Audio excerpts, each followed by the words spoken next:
Is this Friday? What's going on? This hasn't happened in so long. I'm not sure I I know what I'm doing. know. I think this is Friday with Fran. I think it is, but it's been 2 months or B Uh-huh. calendars, and it's been a very long time. And so this is Friday with Fran. Welcome to anyone who is watching in live and in the replay. Whether you're watching live or in the replay, please leave us a hashtag live or replay. And if you are joining us for the very first time, you don't know that we haven't been together in a while. But what you will find with Fran and I is that we just talk about things related to special education. I am a special education teacher and an IEP coach. And hi, Alex. I've missed you too. And I'm glad that you're feeling better and on the mend. Um, Hi, and Alex. Yeah. Fran has two adult children who have disabilities, and she herself became a person with a disability several years ago. And so we felt like, we might know some stuff and have some things to talk about. So that's what we do. So thank you for joining us. Please, if you are joining us for the first time, let us know. One of those first time listener type things, or no, what was it? First time caller, long time listener is what used to be on those old radio programs. Um, so yeah, and also we're on opposite sides than what we used to be, and we have a different background color. That point down that way and up there. Yeah. So we're just like all refreshed and ready to go. Definitely. I have a puppy on my lap. You have a new puppy or a Cooper puppy? No. Oh, hold on. Dig him out from under the blanket. Oh, there's my Cooper. Here he Hi, is buddy. with his Christmas sweater. Aw. He's like, He's what are you doing, Mom? Let me go back to sleep. he's like, I'm cold. Okay, I'll put him back down. And also for anyone who is watching for the first time, you won't know, but anyone who had joined us prior, you probably are seeing that Fran's background is a little bit different. You want to talk about that, Fran? Yeah. Well, this is the coolest thing. Um, well, there's lots of cool things actually, but um, God keeps providing in my life for me, and He provided an accessible bathroom. Nice. And in order for me to have an accessible bathroom, I had to lose space somewhere. And my Okay. office was on the other side of the bathroom. So I've lost over half my office so that I could have Wow. a roll in shower and I can quit falling out of my bathtub. Oh, that's good. Yeah. Yeah. Isn't You that don't cool? need to fall anymore. No. So it was really cool. And it's just, once again, God's providing in my life something that I need and abundantly. It's a really beautiful bathroom. Sometime we'll Awesome. have to share pictures. Yeah, that would be nice. Yeah. So So, right now your wall is blank. Are you going to leave it that way? no, I have to paint um, Ah, because of the renovation. I have to repaint my entire front of my front rooms of my house, mm-hmm. and the weather's not really conducive for painting. No, no. It's too cold to So, air out the rooms while you're painting them.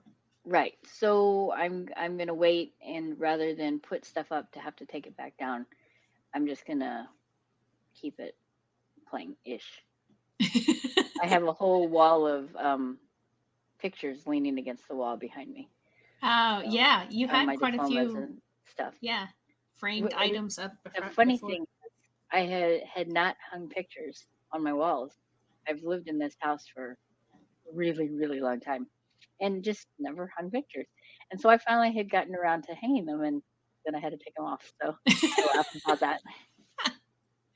That's usually how that kind of stuff happens. I know there was some cleaning, some like really deep cleaning of like closets and cabinets and that sort of thing here recently.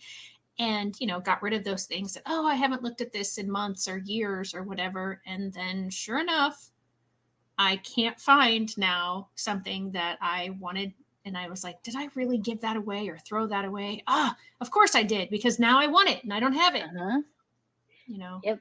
Inevitably, it happens. yes, yes, yeah. What is that called? Murphy's Law or something like that? I don't know. Something like that. Yes. Yeah. So, what have you been up to? Or do you want me to tell what I've been up to? You know what? This looks really weird. I just have to say it. On Facebook, Yeah. the green is a different green than what I'm seeing on the studio. Anyway, sorry. Oh, interesting. Yeah, but Okay. So do you want to tell? little chipmunk just ran through. That's all. I'm back. so so do you want to talk about what you've been doing, or do you want me to talk about what I've been doing? Why don't you lead off? Okay. So I have been talking a lot. And I have been, Alex likes the green. So we appreciate that comment, Alex. Thanks. I have been doing a lot of seminars with teachers Uh-huh. in different places across the state of Illinois.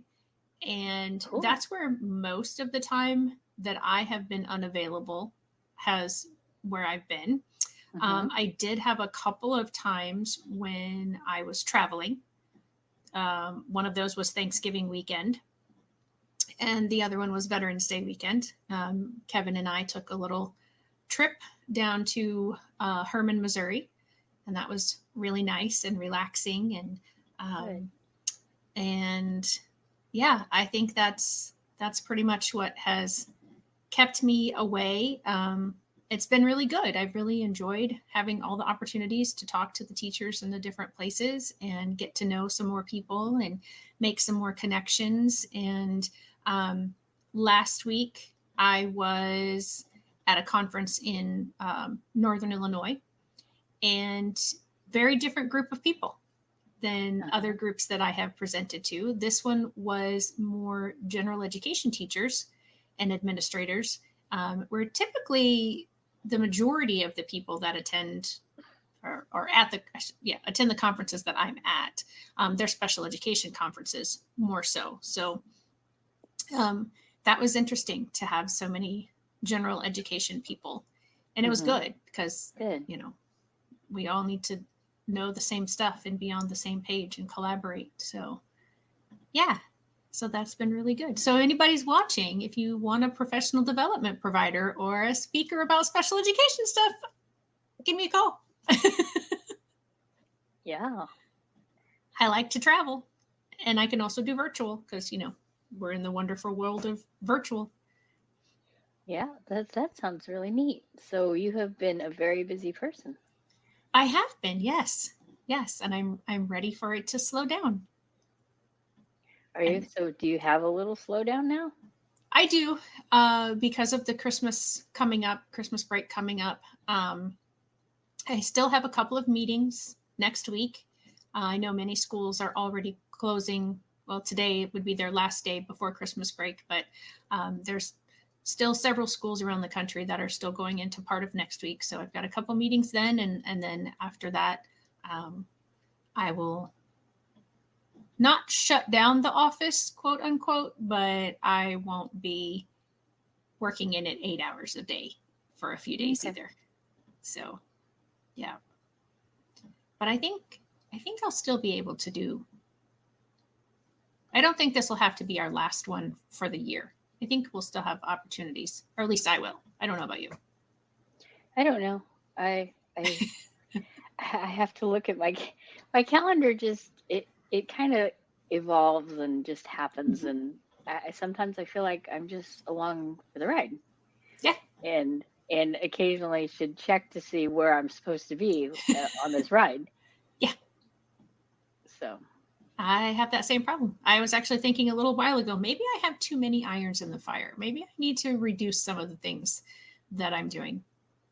But I'm not feeling 100% myself today. I think, well, Kevin has been sick this week, and then we had guests a few weeks ago, and they were not well. And so I think I'm just kind of fighting some of those germs. okay, yeah, Um, and so now I'm feeling, whenever I get, and this goes with the title of what you called today. I think when I get a little overstimulated, um, then I start to get like, oh, I'm not doing as well as I should, and hmm, I start wondering, like I said, do I need to take some irons out of the fire?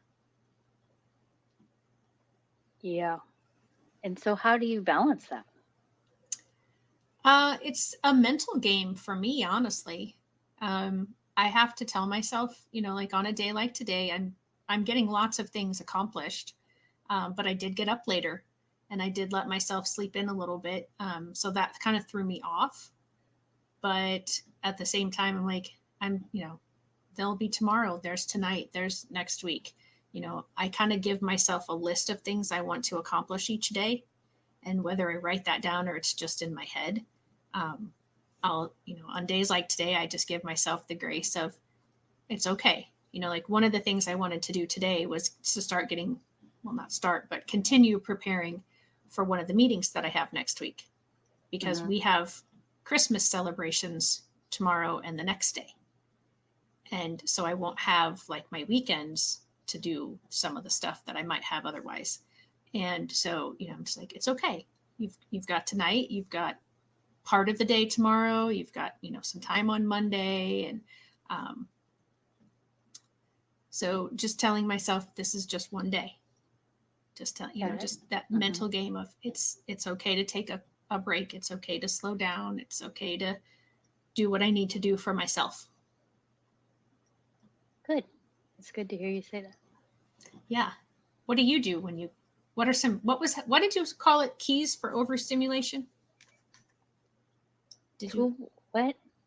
What did you say? What was the topic? How do you key in to overstimulation?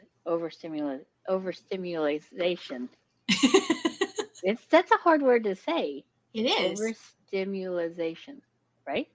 Yeah. Or you could just say overstimulation and take out the is it two different words though? Do they have two? I mean, I know it's two different words, but do they have B meanings? I don't know. I don't know either. I don't know. So what to go back a little bit, we just talked about my bathroom. Well, it just didn't happen instantaneously. Right. And while it was happening, I happened to have influenza A. So I wasn't feeling the greatest. And so I wasn't able to process all of this extra noise, extra people, extra chaos. And I was way overstimulated. And I didn't handle it well. And so I started lashing out at the people around me because I didn't catch that I was. And so it made me think about today, how do we help those around us that are overstimulated, and how can we help them, and how do we catch it? How do we key into it before they are to the point of no return?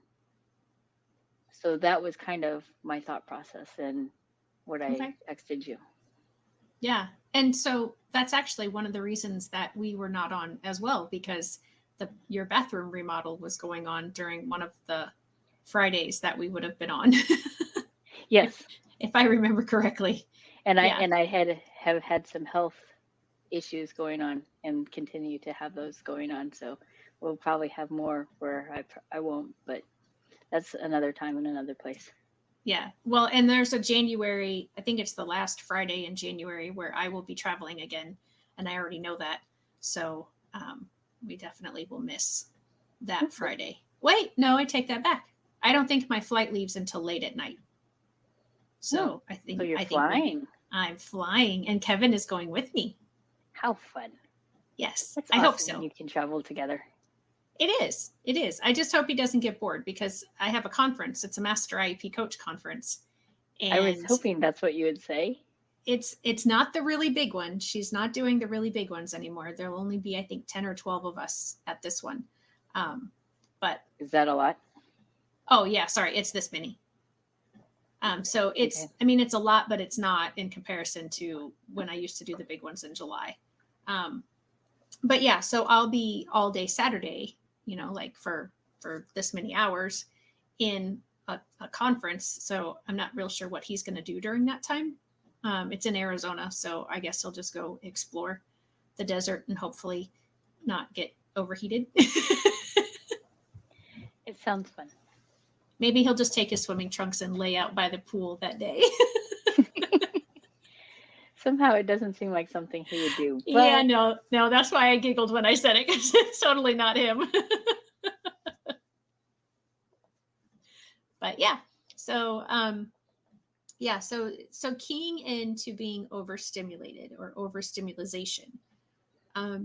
How long were you overstimulated before you realized, or was it something that somebody told you or something that you realized on your own? I realized it on my own when I was snapping at everybody, Okay. and I was like, "Goodness gracious, why am I snapping at everybody?" Hmm. And I thought, is it just because I don't feel well?" Um, and that's no excuse.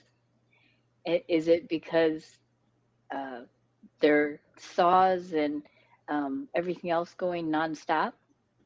Well, that in and of itself is no real excuse. But if I start combining these things together and I go, okay, I'm not feeling well. There's constant noise. There's strangers in my house. I have no personal space anywhere. There's dogs running in and out and barking. People coming and going. Eh, Pile that all together. Well, maybe there is a little bit of an excuse now. An excuse, but not so much an excuse, but an understanding of why I'm snapping and why. So then I had to go, okay, now I know why. What do I need to do to change it so that I'm responding in more appropriate and less extreme fashion? Hmm. I'm so proud of you for coming to that conclusion, because as you were talking, I was telling myself, don't interrupt her, don't interrupt her. And because you kept saying it as an excuse, and that was exactly what you finished with, what I was going to say, where it's not an excuse, it's the reason. And I often think that we interchange those as if they truly mean the same, and I don't believe that they do. Because I think an excuse gives um, I think the idea behind an excuse is like you're off the hook Hmm. for being responsible for your actions.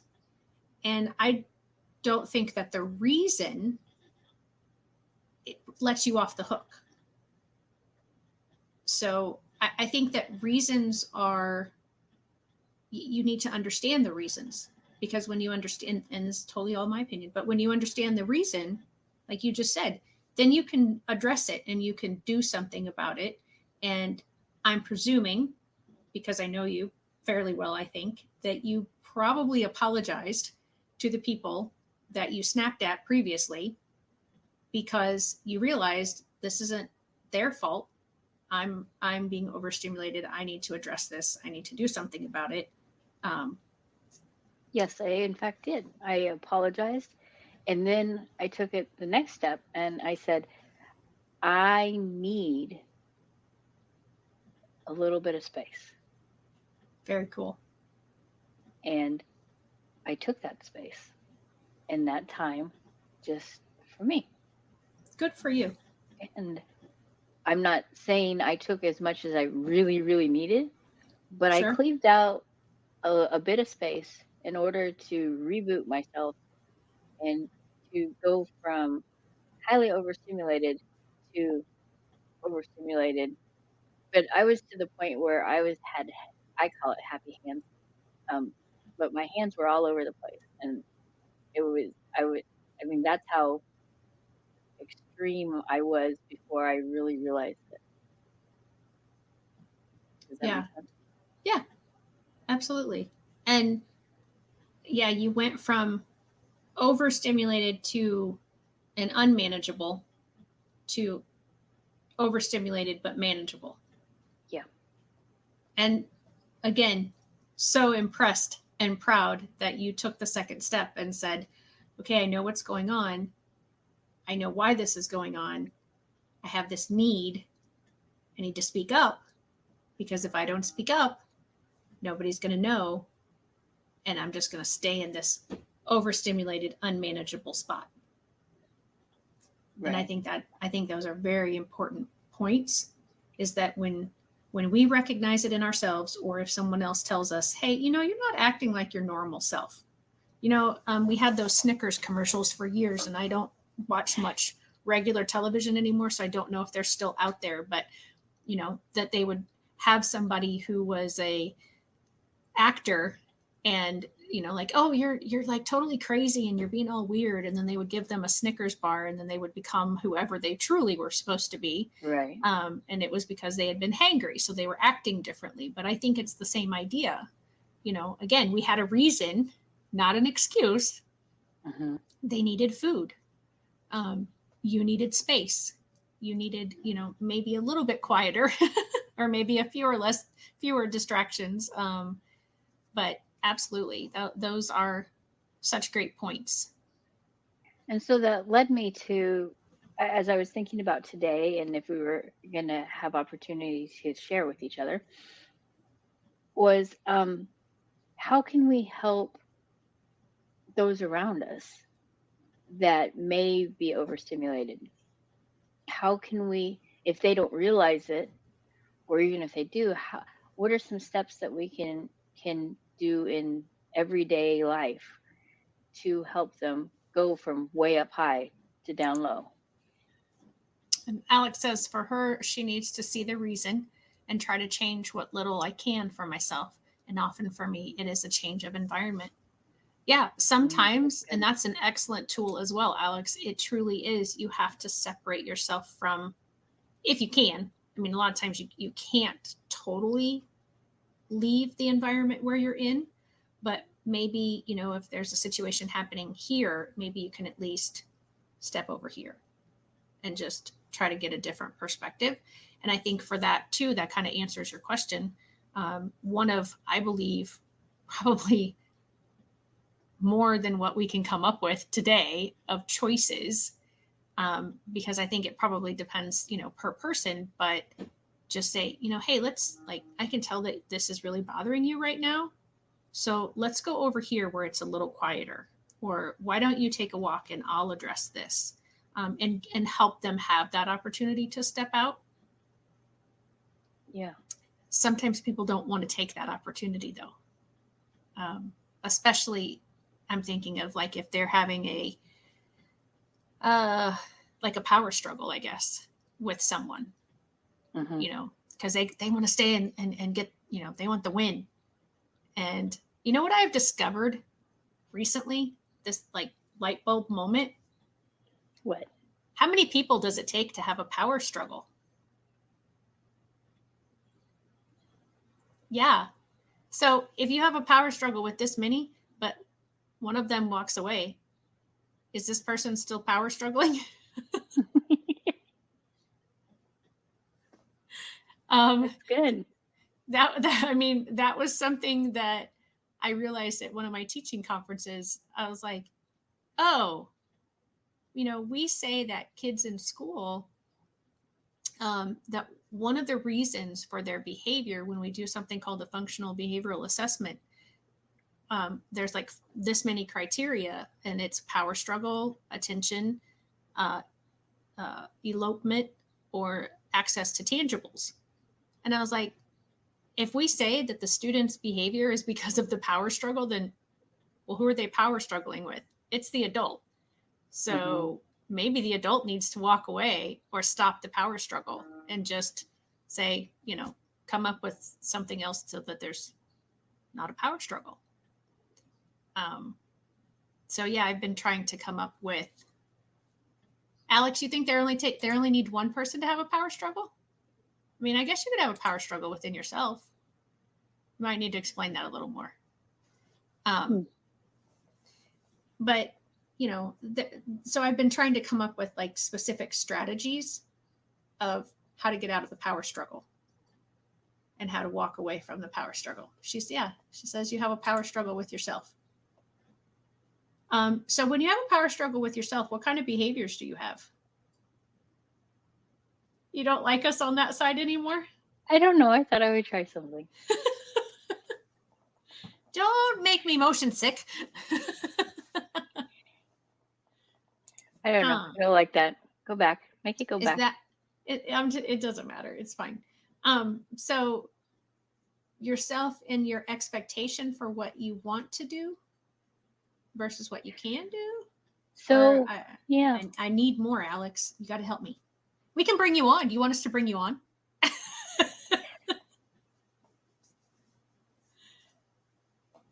So what were you going to say, Fran? I don't know.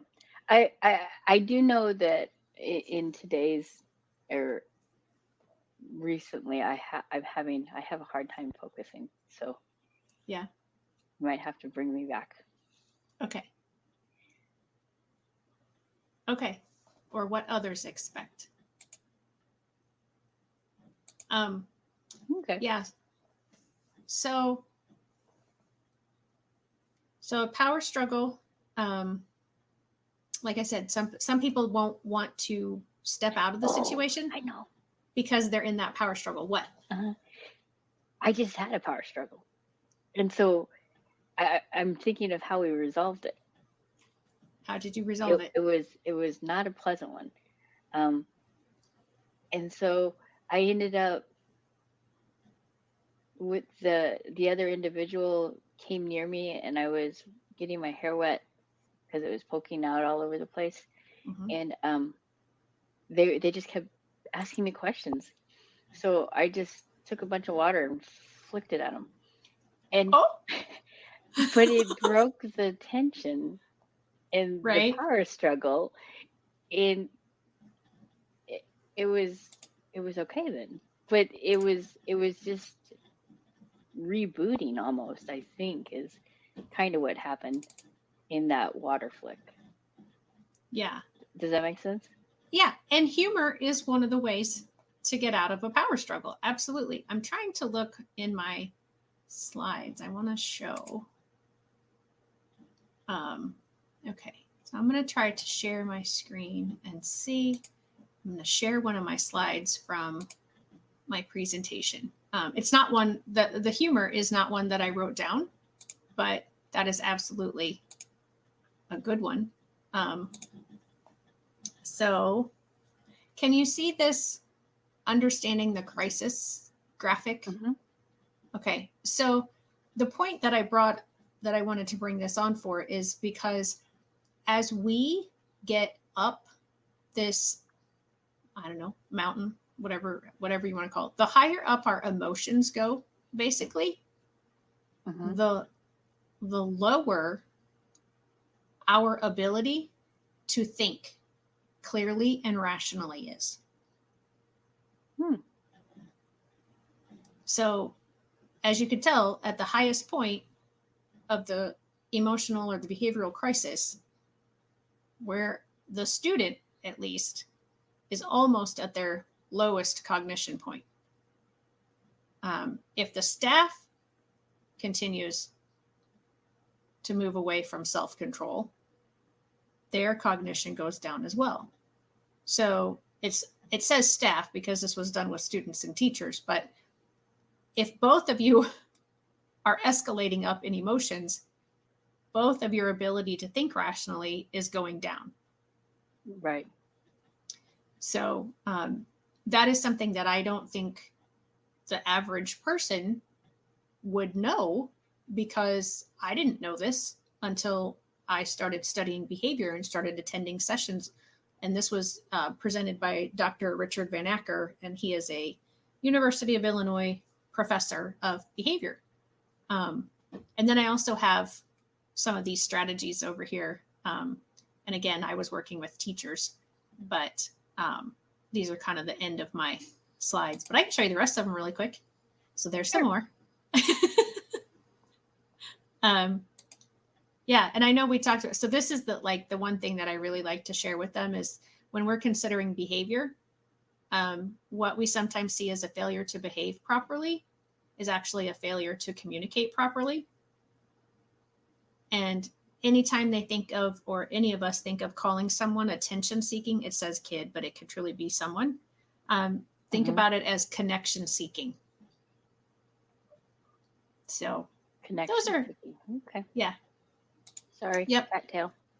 That's okay. Because the whole process is that the person is in crisis.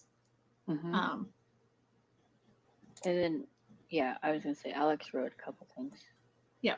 So that's when you have to leave the situation, even if it's only to go to the bathroom for a minute and just break the cycle. Absolutely. And there are tons of strategies. That particular graphic that I showed, like I said, that's developed by Dr. Richard Van Acker, but there is a whole institute called Emmy. Yes, Emmy is making her appearance known. Well, that's good. Well, she was jealous because Cooper got to be on camera, so she was like, "Hello, it's my turn." Well, I've had the office closed, so I think more she's curious what's Oh, going on in the office. yeah. Like, Because oh, there's a this is door now to my office. ah, Yeah. nice.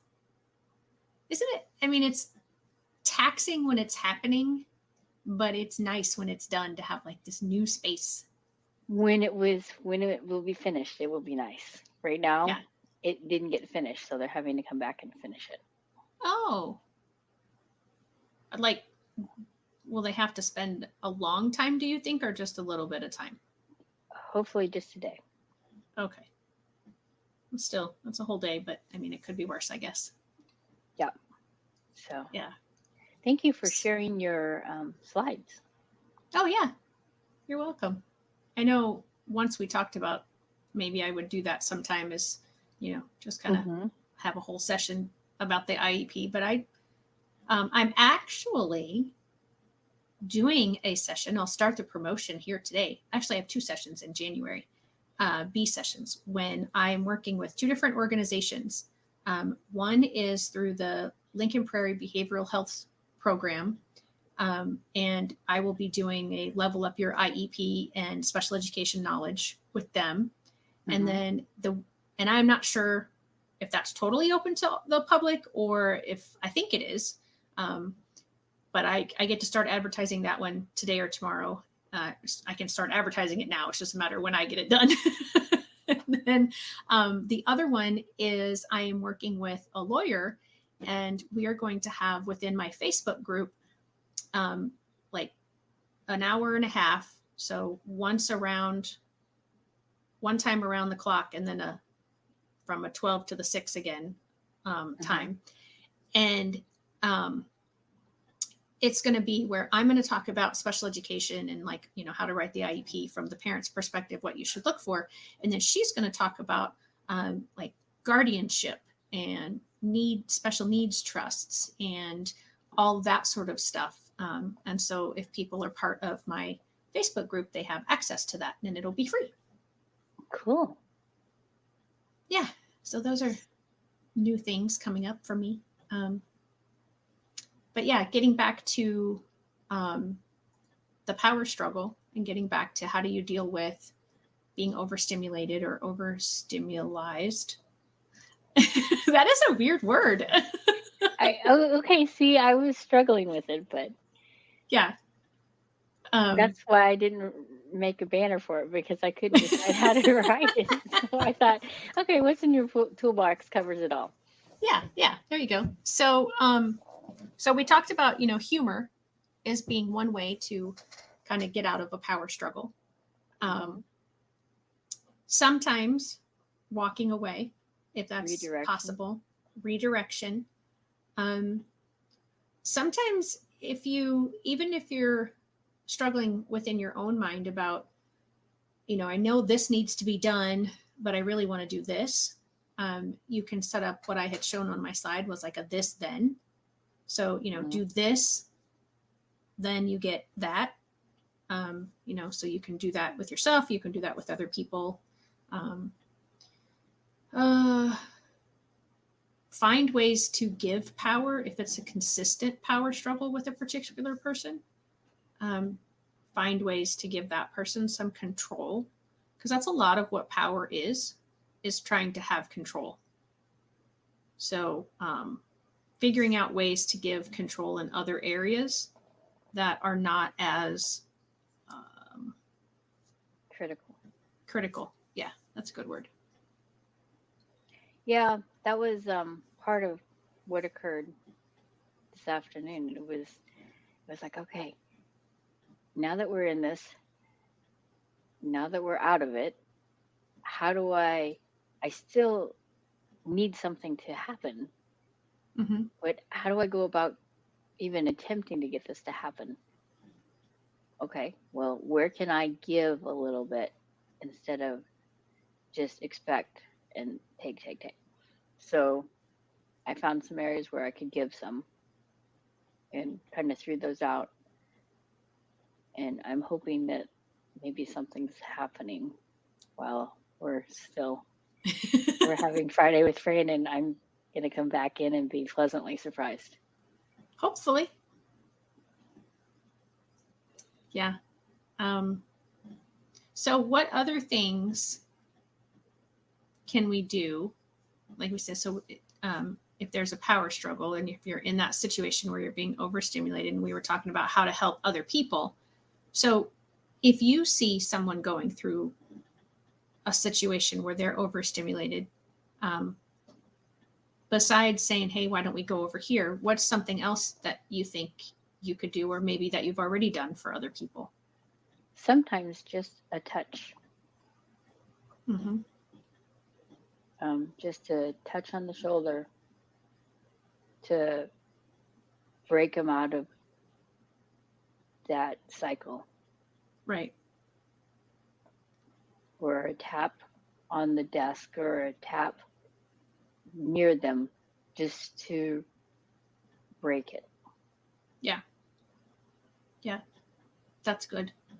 Um, it it is my understanding of overstimulation a lot is um, it's just like too much, and we get future oriented in those moments, because it's like I can't handle this any longer. This has to stop.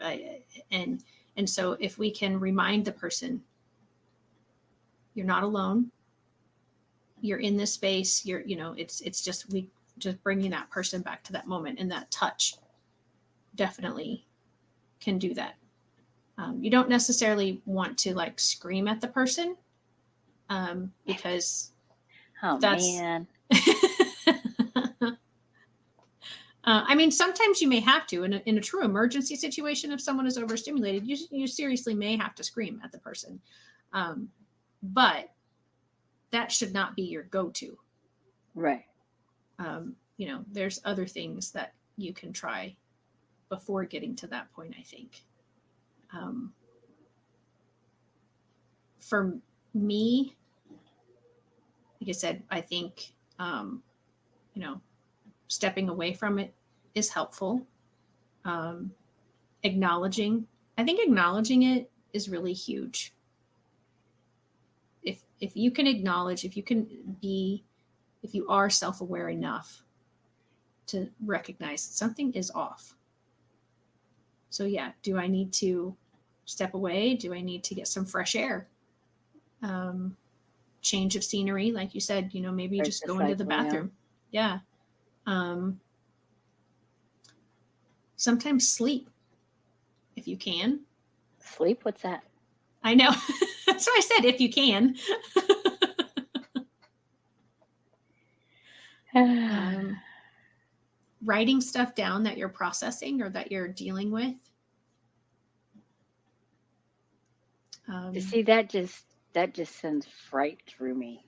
Writing things down. It's like, no. why? It What happens always when it's written has. down? Then it's real. Okay. Then it's there. It's Mm-hmm. concrete. Right. Um, so what do you do? Go ahead.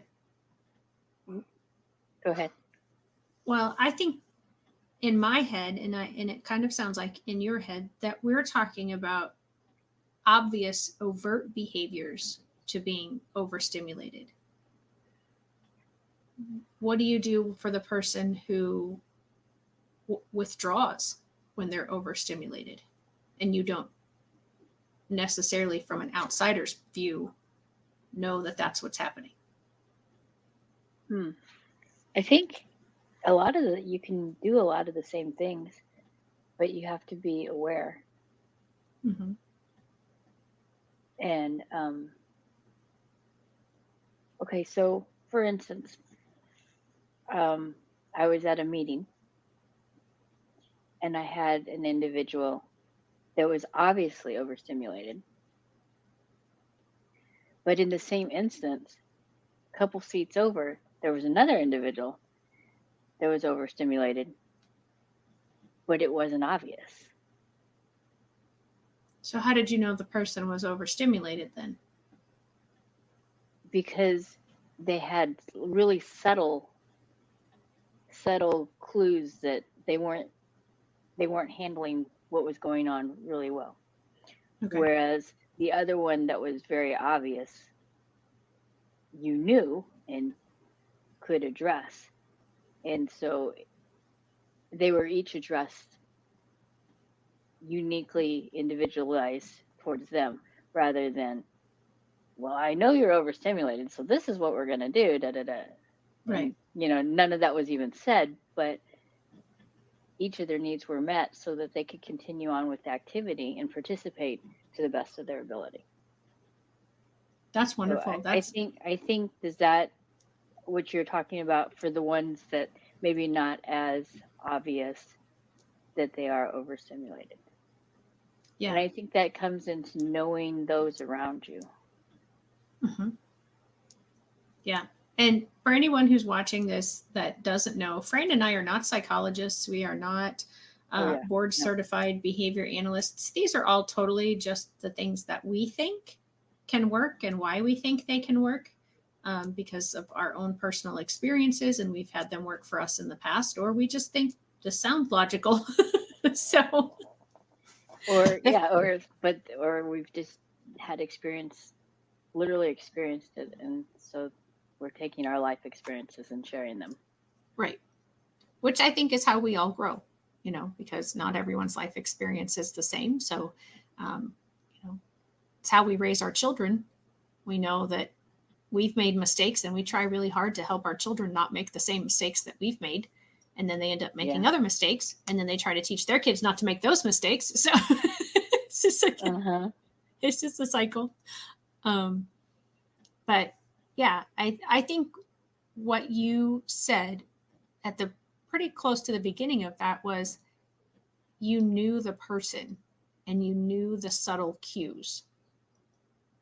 And then the other really important part that I liked about it was individually taken care of. Because I think we get caught up in, and I probably shouldn't say we, I think I get caught up sometimes in, oh, okay, everybody just needs to take a break, or everybody just needs to do this. Because if it's good for one, it's good for everybody, in those kinds of situations. I know when I'm writing IEPs, I am very, very individualistic. People tell me to a fault. But when it comes to, something like that, where especially if I would have noticed that two people were overstimulated, and I don't know how many were in the meeting, but I might have thought, okay, well, if these B numbers are, maybe there's other people. And so I might not have done a good job of addressing that appropriately. So I'm really pleased that it was done individually. Thanks. And see, the thing was, I was pushing them to do something that they weren't comfortable with. Okay. It just wasn't in their wheelhouse. It wasn't uncomfortable and I was pushing them to do something illegal or something. Right. But I was pushing them. It was a craft, and I was pushing them to have to think outside of the box. I wasn't giving them every basic step. And therefore each child was having to process these steps and come up with them how they thought it should happen. Right. So, and some of them were doing really well. And if I had stopped it and made it, oh, well, let's all just take a break and let's do something else for a while and we'll come back, it would have ruined the flow of what they were accomplishing. So that's why I chose to individualize for those that were needing it. Good. That's awesome. Were you dealing with young adults, kids? Grade school. Okay. Then I might have been okay. Then I might not have, but I don't know. Sometimes I think when we get like in those larger group settings, It was just this many. Okay. So, I mean, yeah, that many were, but that meant that many were doing fine. So Right. I didn't want to. Right. Yeah, So, that makes sense. But you're right. Sometimes we do. Well, okay, let's all just. Right. And I'm thinking about in a classroom setting, experiences that I've had where, I've taught a lesson or I've been in a situation where a group has been taught something and a number of the students come up and ask almost an identical question. Then I'm like, all right, okay, so we all need to stop. Let's do it, and to try to stop the next however many number of people from coming up and asking the exact same question. Right. So yeah, it's interesting as we've been talking. I realized that many times when we talk, and it's not just when I talk with you, but I think it's when I talk with most people, that I'm so used to working with students and teachers or students and adults that is automatically who I picture in my head when I'm talking about any kind of behavioral scenario. And that isn't always the case. Mm-hmm. That whomever I'm speaking to might be thinking of two adults or two children or, some different grouping than what my mind automatically goes to. We it's funny how we take our life experiences and apply them with such a broad stroke. Mm-hmm. Yeah. Yep. And I think that is part of what I was feeling when I was with that more general education group, because I just kept thinking, gosh, this is such a different like atmosphere, and I've given presentations in this same area before, not in this specific hotel where this conference was, and so it's not that I was like, oh, it's just something about Northern Illinois people, because I've worked with other Northern Illinois educators, but I think it was that, and that kind of hit me like the second day, the B day that I was there, that like, oh, Mm-hmm. a lot more of these are gen ed teachers than special ed, and so their approach, their experiences are different. Yeah, their lens. Yeah. Yeah. So, yeah, so you asked the what? Go ahead. So you asked the question, or you talked about how we were discussing the obvious overstimulation. So, and then what about the not so obvious? What about you? What would you do for someone that's not maybe just withdrawing? Well, I had a situation recently where there was a group discussion, and um, Kevin doesn't really watch these all the way through, so we're far enough in that he's probably not going to watch this much of the episode, so I can tell on him. So we were this discussion that we were having. There was about this many of us in this discussion, and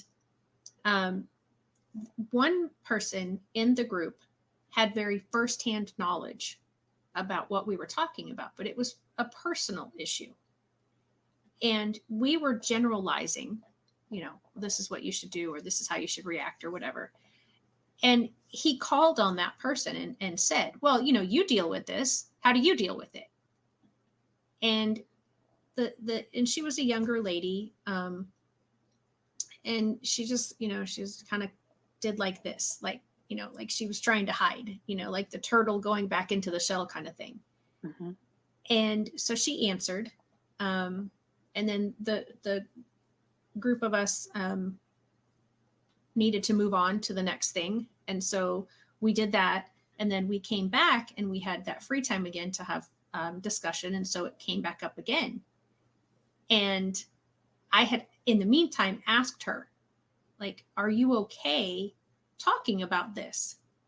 And she was like, well, and she gave me some situations where she's kind of been thrust into having to talk about things that she doesn't want to talk about.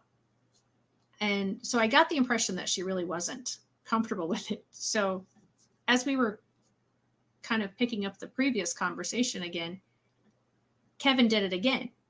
He said, well, how do you deal with this? And I turned around and I went, I just gave him this like, knock it. And I kind of was like, and, so it was a like, okay, I don't think she's comfortable, even though she said she wasn't necessarily uncomfortable. She also didn't say she was really okay with discussing those kinds of things. So, I tried to shield her. Maybe it wasn't the best way to shield her from having to talk about it, but he didn't ask her after that. After I glared at him and gave him the knock it off. But from his perspective, he read her behaviors as she had something to say, but she didn't know how to bring it up. And because she didn't want to interject into the conversation. So he thought he was reading. So each of us, again, read from our own experience. So that's one way is I think I try to shield. But I'm thinking of other times where it's been where I have individually gone over and, like, hey, are you okay? And even if somebody says, yeah, I'm okay. And I'm like, are you really? Because, you're having this behavior or this behavior. Does it make me think you're really okay? And it's that some of those quieter, more subtle things that you said, where they're fiddling with something, or they're, bouncing their knee, or they're wringing their hands, or maybe they're biting their lip, or all those kinds of things that I have seen. But I know there's, like I said, so many more ways that people show when they're overstimulated that there would probably be no way we could really name all of them. True. Oh, go ahead. Sorry, I just thought, and sometimes if it is in a large group setting and there are a lot of people that seem to be kind of drawing in and for their overstimulation, it's just, okay, everybody, let's stop and take some deep breaths. Just let's let our, just kind of do a, what do they call that? A mindset exercise. Mind reset. Yeah. Mindset. Yeah. Yeah. What were you going to say? I was just thinking how you were thinking your lens is always looking at it from a student, staff, teacher perspective. And a lot of my perspective is either parenting or just from me, my personal experiences. And how so often we think of overstimulated, we're willing to apply these things to kids, to students, but are we willing to apply them to ourselves and to adults around us, and to give them that same grace and ability? And it's funny because, do you remember what I said at the beginning of this episode? And I don't say it at the beginning of every episode, but I try to give sort of our example of why we think we can have this conversation. Because you look at it from the perspective of a parent and from the perspective of a person with a disability, and I look at special education from the teacher perspective. So we just said that without saying that. Yeah. Yeah. It's interesting. I mean, it is. It's the lens is very important, and recognizing that each of us has a different lens and different experiences, and yeah. And do we That is actually something that I ask in one of my presentations. Probably if I pulled up the presentation that I had a minute ago, I think it's in there. It's like, do we make, and I say it, do we make excuses for ourselves? Most of us do. In fact, probably all of us do at some level. But do we do that for our students? Do we do that for other people? No, what we tend to do is we judge ourselves by our intentions and others by their actions.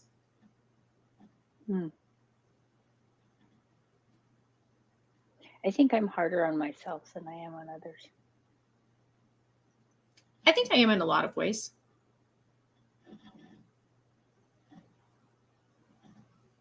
I would agree that about you for sure. Because I know that you have, in my opinion, some unrealistic expectations for yourself and your abilities. Anyway. You were supposed to say, yeah, and I see that in you too, Shelley. Well, if the shoe fits. Yep, it does. It does. I gotta share this. Okay. Maybe. I'm in full screen. I gotta figure out what I'm doing. Wow. What does wow mean, Alex? I hate that there's a delay in when somebody types in a comment and when it shows up for us to see it.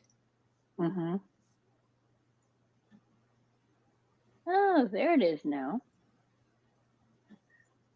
Share screen changed. Oh, yeah, it says present now. Yeah, I had to find it. Oh. I saw this and it just, I was just thinking about the lens, Yeah. I thought it was just funny. It made me laugh because I'm like, look, it's all decorated. Yeah. We look like we're ready for Christmas. Yep. But what lens, through what lens are we looking? Yeah. So anyway, that was just my little funny that I found today. I like that because, yeah. And see, I looked at it and I mean, I laughed at it, but what I saw was the special needs parenting, everything all tangled together. And then there was just the next, to me, it looked like there was just the next layer of the Christmas stuff, like being on top of it. So, yeah, it was just all piled on top of it. Right. Yeah. It makes it that much more difficult. And that's something maybe we can discuss the next time if we have an opportunity before Christmas. I'm just looking at our time right now. We have to be wrapping up today. Is, that you do what's right for your family during the holiday season.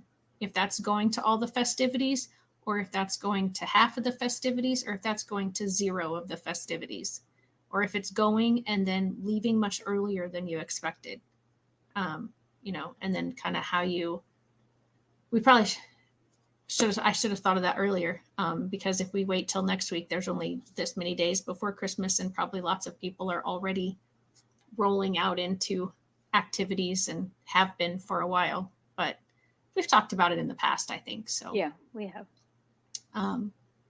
But Alex said it hits home what we were talking about with the expectations for ourselves and others, and reasons for ourselves and our behavior, and not being graceful for others to have.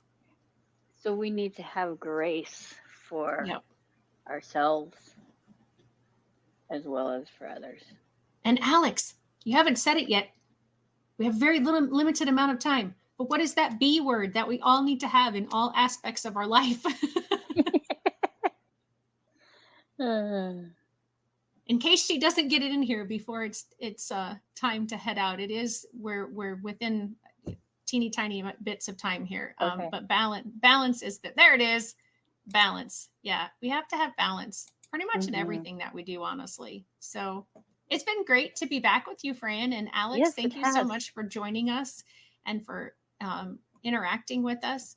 If for some reason we don't make it back next week, Merry Christmas. But otherwise, we will see you next week.